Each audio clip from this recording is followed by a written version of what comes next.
पहली बार उत्तर प्रदेश की सपा में 2, 4, 5 लोगों को छोड़कर हमने ऐसे लोगों को टिकट दिया जो असेंबली में जीत कर भी आए, जिनकी पृष्ठभूमि अच्छी थी, राजनीतिक कार्यकर्ता थे और उनके ऊपर कोई दाग नहीं थी। मोहन जी, आपको लगता है कि अगर राजा भैया इस कैबिनेट में शामिल नहीं होते तो समाजवादी पार्टी की सरकार का चेहरा और उज्जवल होता? अब हम व्यक्तियों के बारे में चर्चा नहीं कर सकते जी, क्योंकि वो पार्टी का निर्णय था और पार्टी के निर्णय से मजबूर होकर मुख्यमंत्री को उन्हें शपथ दिलाना पड़ा। मैं जानता हूं कि वो बहुत सारे समय तक इस पर नाक भाव सिकोड़ते रहे, लेकिन अंततः उनको पार्टी के डिसीजन को स्वीकार करना पड़ा। 120 दिन में करीब 8 छोटे बड़े फैसले ऐसे रहे जिनको सरकार को 24 से 72 घंटे के भीतर वापस लेना पड़ गया। क्या ऐसा उससे एक संदेश ये भी जाता है कि शायद सरकार में जो फैसला लेने की प्रक्रिया है वो सुविचारित नहीं है? ठीक बात है, इसको हम स्वीकार करते हैं जी, क्योंकि कोई भी घोषणा करने से पहले पार्टी के फोरम पर जो बड़े फैसले हैं उसको मंत्रिमंडल की बैठक में और जब असेंबली चल रही हो तो सभी पार्टी के नेताओं से एक प्रॉपर कंसल्टेशन के बाद उसकी घोषणा होने पर वो ज्यादा स्वीकारोक्ति उसकी होती है। कुछ घोषणाएं जल्दीबाजी में हुई। ये तो तानाशाही सरकार में होता है कि एक बार जो घोषित कर दिया उस पर डंडा लेकर हम आरूढ़ हैं।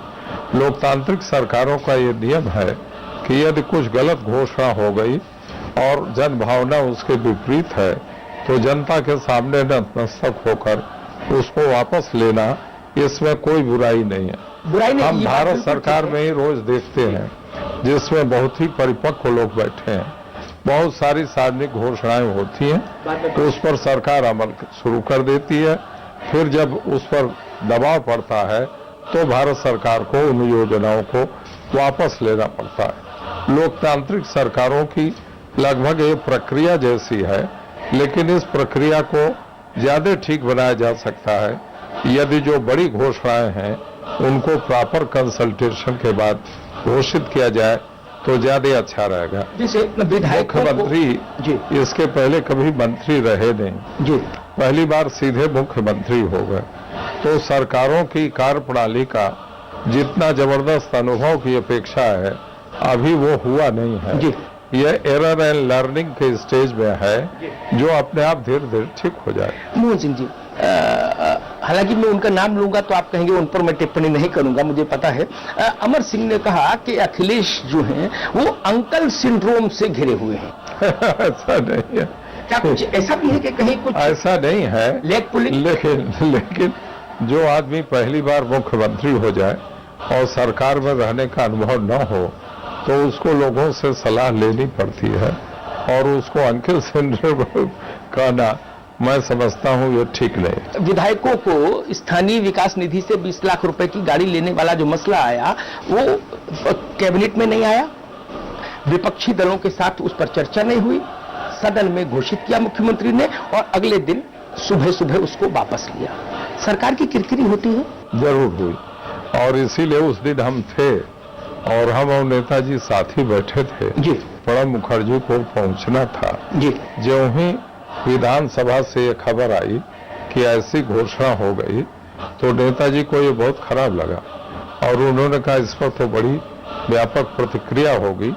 जब असेंबली चल रही है, सारे दल के नेता यहाँ मौजूद हैं तो उनसे एक प्रॉपर कंसल्टेशन होना चाहिए क्योंकि ये घोषणा आप सभी विधायकों के लिए कर रहे हैं, सभी पार्टियों के विधायक इससे संबंधित हैं, इसलिए उनसे परामर्श करना चाहिए था।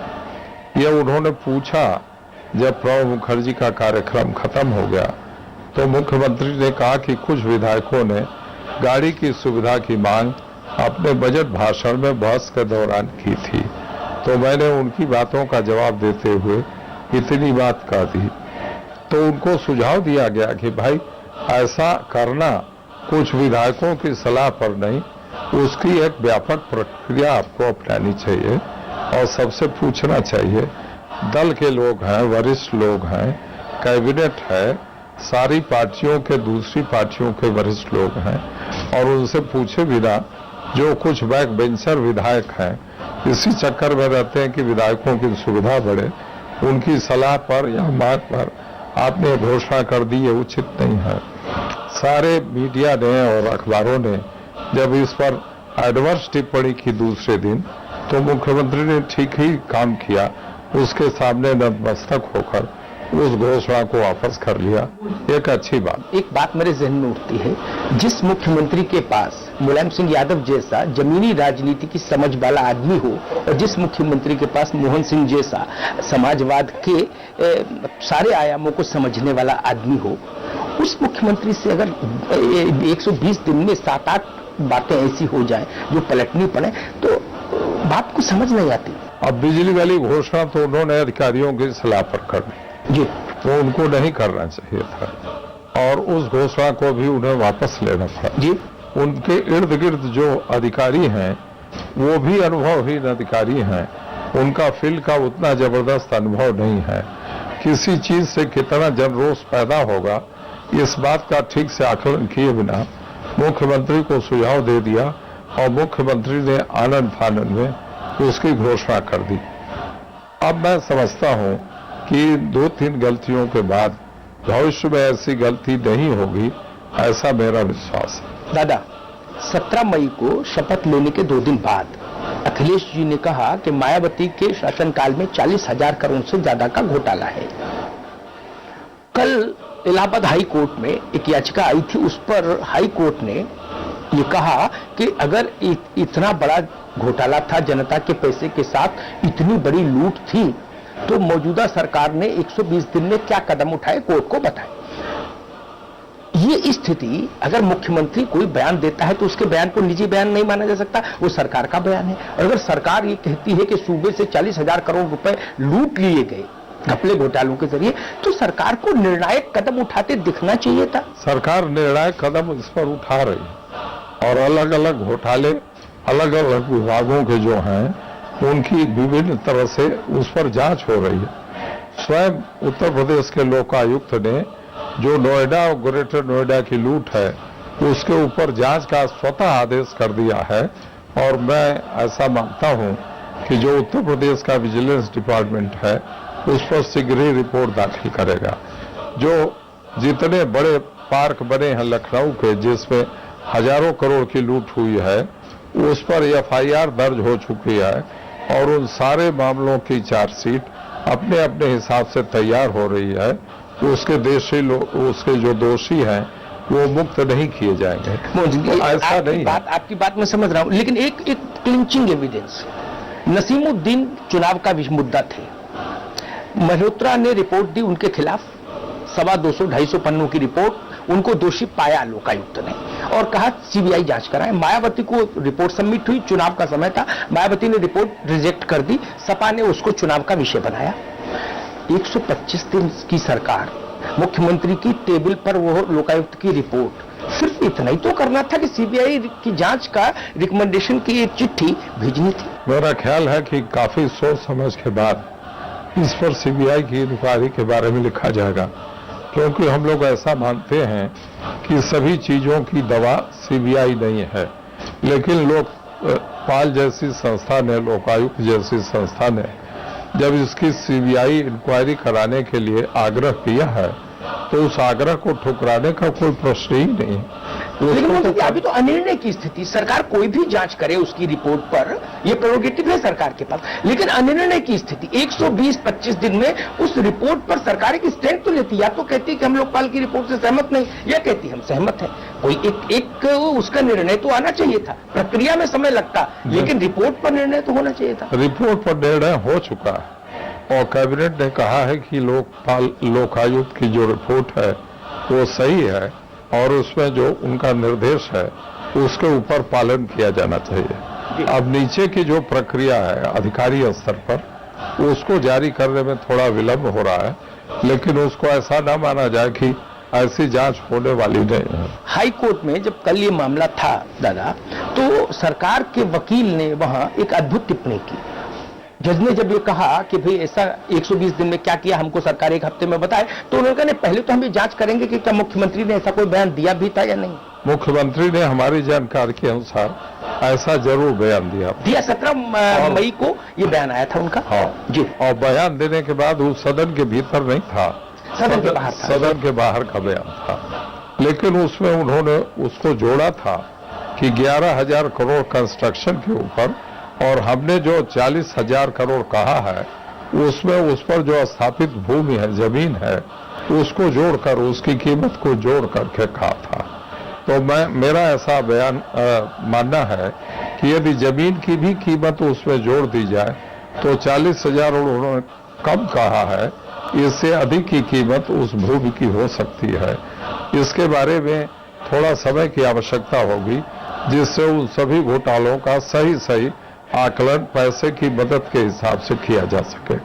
किसी घोटाले के बारे में जब सबसे पहले हम बयान देते हैं तो थोड़ा 2-4 हजार करोड़ आगे, 2-4 हजार करोड़ पीछे, ये तो होता रहता है, ये कोई ऐसी बात नहीं है। लेकिन मेरा खुद का आकलन है कि ये लूट 40,000 करोड़ से भी अधिक की है, और इसके बारे में उत्तर प्रदेश सरकार को गंभीरता पूर्वक ये सारी जांच सीबीआई को देनी चाहिए। मोहन सिंह जी, मैं आपको रोकूंगा, वक्त है एक छोटी सी ब्रेक का। ब्रेक के बाद हम मोहन सिंह जी के साथ फिर बातचीत का सिलसिला आगे बढ़ाएंगे। तब तक आप कहीं मत जाइएगा, हम यूं गए और यूं आए।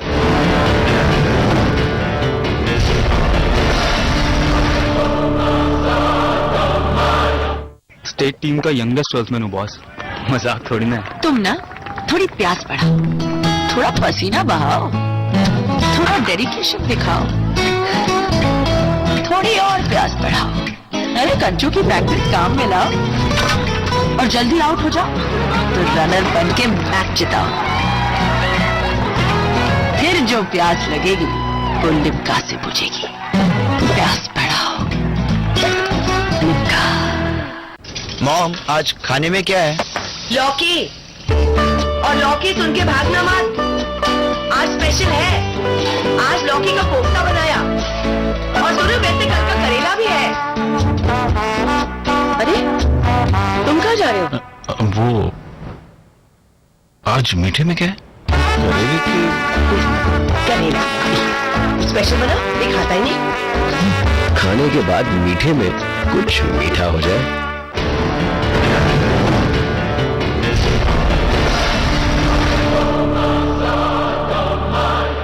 Welcome back. ब्रेक के बाद आप सबका बहुत बहुत स्वागत है। हमारे साथ है समाजवादी पार्टी के राष्ट्रीय महासचिव मोहन सिंह जी। जनता को ऐसा लगता है कि चुनाव के दौरान जो आरोप टाल ठोक कर कमर कस के लगाए जाते हैं, जब सरकार में आते हैं तो उन आरोपों पर उतनी तत्परता के साथ कदम उठते नहीं दिखते। ठीक बात। करीब 25 वर्ष का अनुभव जितना मैं उत्तर प्रदेश को देखता हूं, तमाम सरकारें आई एक दूसरे पर आरोप लगा के, लेकिन किसी बड़े को सजा नहीं हुई। सरकार की कलम से सजा नहीं हुई, अदालत से सजा हुई हो अलग बात है। ऐसा क्यों होता है? इसके साथ जनता के साथ धोखा नहीं है। जिस इशू पर आप वोट लेते हैं उस इशू पर जनता आपसे जब उत्तर की अपेक्षा करती है तो आप कहते हैं कानून अपना काम करेगा। ये ठीक नहीं है, इस सिलसिले को बंद करना ही चाहिए, और एक ऐसी परिपाटी सुनिश्चित करनी चाहिए कि जो इस तरह के भ्रष्टाचार में लिप्त बड़े लोग हैं, यही सरकार उत्तर प्रदेश की कई बार कर चुकी है कि अब हम छोटे लोगों को दंडित नहीं करेंगे, हमारे दंड की शुरुआत बड़े लोगों से होगी। अब वो शुरुआत कब से होगी इसका हमको भी इंतजार है। कई बार इस सरकार में जो कुछ चंद बहुत प्रभावशाली मंत्री हैं, उनके जो सुर हैं वो भी लगता है कलेक्टिव रिस्पॉन्सिबिलिटी वाला जो सिद्धांत है सरकार का, उसका उल्लंघन करते दिखते हैं। ये तो होता है, कोई ऐसी बात नहीं है। अब पुरानी जो कलेक्टिव रिस्पॉन्सिबिलिटी ऑफ कैबिनेट थी और जो कैबिनेट की डिसिप्लिन थी वो चारों तरफ खत्म हो रही है, और एक कैबिनेट में अराजकता की स्थिति चौतरफा व्याप्त हो रही है, जो हमारे लोकतंत्र के लिए बहुत घातक है। और ये जो घातक पहलू है हमारे लोकतंत्र को बहुत सत्यानाश की ओर पहुंचाएगा।